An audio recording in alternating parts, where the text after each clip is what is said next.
What was it like living and training in Japan? It was fantastic. It was the best experiences of my life. Also, the most difficult ones, sure, but definitely the best.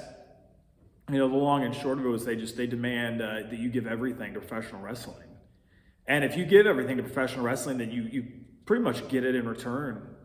You get the respect of your peers and the respect of the fans, and that's all you have to do. You're a professional wrestler in Japan. In fact, for the company, I was over there with Wrestle One. You know, you weren't even allowed to have another job if you wanted to be because you are a professional wrestler, and the crowd needs to look at you as a professional wrestler. Whereas a lot of the guys in America, they're professional wrestlers, sure, on the weekend, but you know, through the week, there's something else, and they have their 9 to 5, and you know, they're the accountant, or they're the bartender, or they're the personal trainer, or something. And I know a little something about the latter.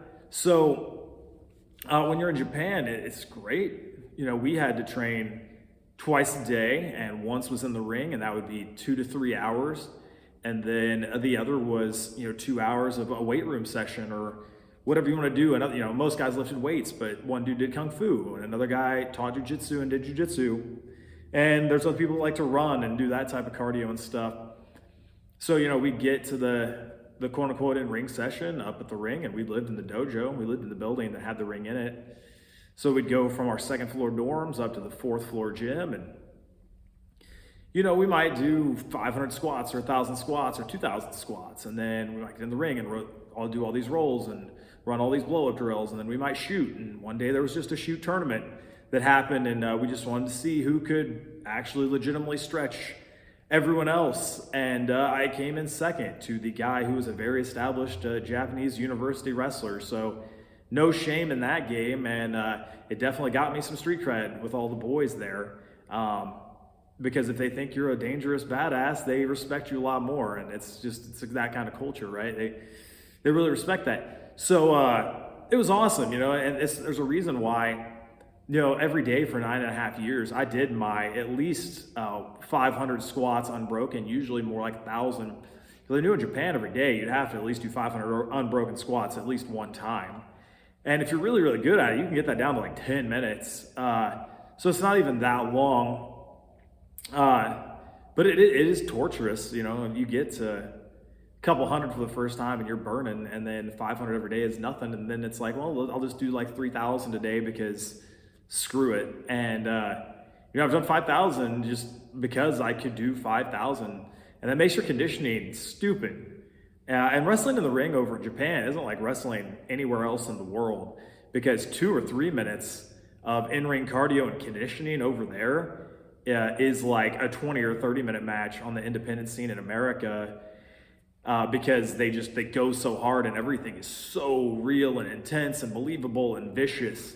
And that's what strong style is. It's not being snug or being dangerous, right? It's intensity. Like, that's what strong style really is. It's doing everything you can as intense as possible. So maybe just don't try to rip each other's heads off. But when the cameras are on and you're at Kurikan Hall, you annihilate each other, sure, yeah, because it's going to be on TV for the next few weeks, and it's going to be in magazines and stuff, and hopefully the clips will spread all around the world. So yeah, of course you murder each other, but that's not what strong style is. It's just being intense with everything you do. So living in Japan, where you eat, sleep, and breathe it was great.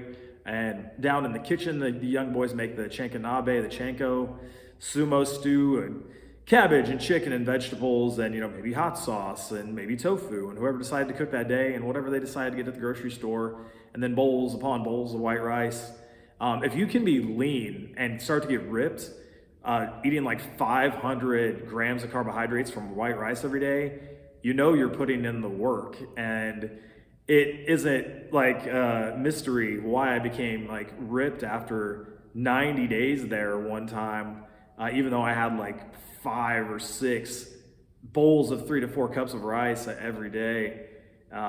And there's always free bags of protein powder because we were sponsored by Power Production Protein, and that is the most disgusting protein I've ever had in my entire life, but it was free. So it was pretty awesome, and I'd still eat it to this day. So over there, they expect everything of you, and as long as you give everything, then you get everything in return. And it's amazing, man, and I miss it to this day. And the last time I was there was the very end of 2017. and I wanted to go back ever since. And timing didn't work out for my company, and business didn't work out for my company, and COVID didn't work out for anyone. Uh, and then my company closed. So it's all what it is, which is a phrase that my old best friend really hated, but that's the way to put it. Simply, Japan is the best. It's what professional wrestling should be.